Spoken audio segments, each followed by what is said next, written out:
Assalamualaikum warahmatullahi wabarakatuh. Kami dari kelompok 5 akan mempresentasikan hasil diskusi kami mengenai konsep dan posisi beban dalam pajak.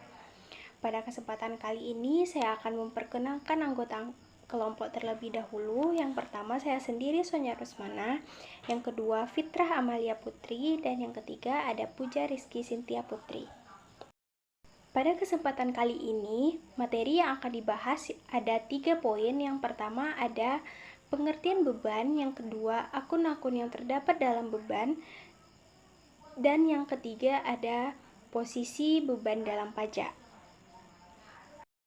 Untuk materi yang pertama akan disampaikan oleh rekan saya yaitu Fitrah. Kepada Fitrah disilahkan. Baiklah, saya akan menjelaskan materi yang pertama yaitu mengenai pengertian beban.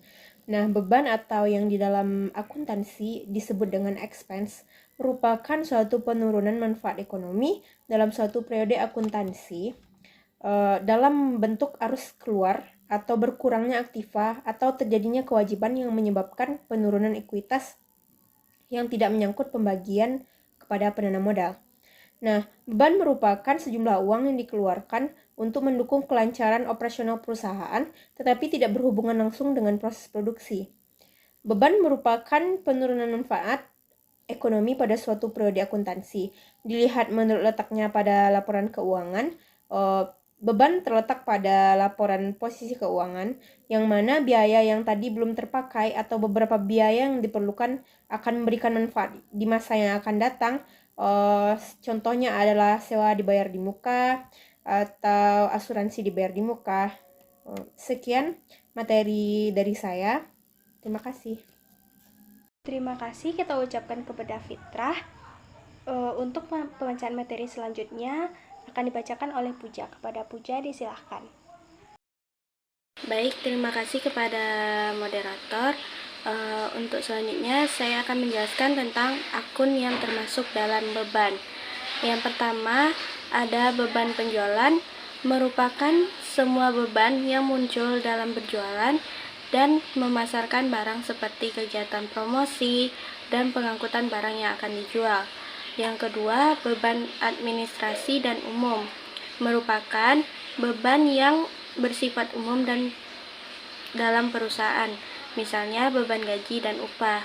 Yang ketiga, beban lain-lain, merupakan beban yang tidak dapat dihubungkan secara langsung dengan kegiatan utama perusahaan, misalnya beban bunga. Selanjutnya yaitu kegiatan operasional perusahaan terbagi menjadi 5 juga bebannya. Yang pertama, beban akrual, merupakan beban yang masih harus dibayarkan tetapi pembayarannya belum dilakukan sampai periode selanjutnya. Yang kedua, beban kredit macet, merupakan beban yang timbul karena tindakan tertagihnya piutang usaha. Yang ketiga, beban operasional, terdiri atas beban penjualan dan beban umum administrasi. Jenis beban ini menyangkut keseluruhan beban yang berhubungan dengan aktivitas operasional perusahaan. Yang kelima, beban penyusutan, merupakan beban yang timbul karena pemakaian aktiva berwujud.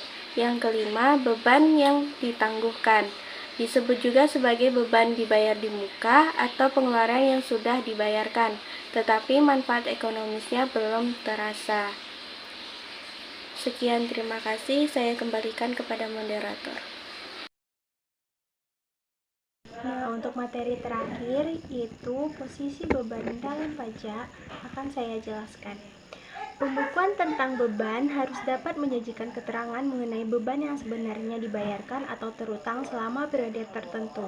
Selanjutnya, dari pembukuan tersebut harus pula dapat diketahui secara jelas biaya-biaya yang dapat dikurangkan dari penghasilan bruto sesuai dengan ketentuan perpajakan. Misalnya, biaya-biaya yang berkaitan dengan hubungan kerja seperti pemberian kenikmatan dalam bentuk natura harus dipisahkan secara jelas dari pembayaran dalam bentuk uang, karena pemberian kenikmatan dalam bentuk natura tidak boleh dikurangkan dari penghasilan bruto, kecuali untuk perumahan di daerah terpencil yang diizinkan berdasarkan keputusan Menteri Keuangan. Sekian video presentasi dari kelompok kami. Jika ada kata-kata yang salah, mohon dimaafkan. Wabillahi taufiq wal hidayah. Assalamualaikum warahmatullahi wabarakatuh.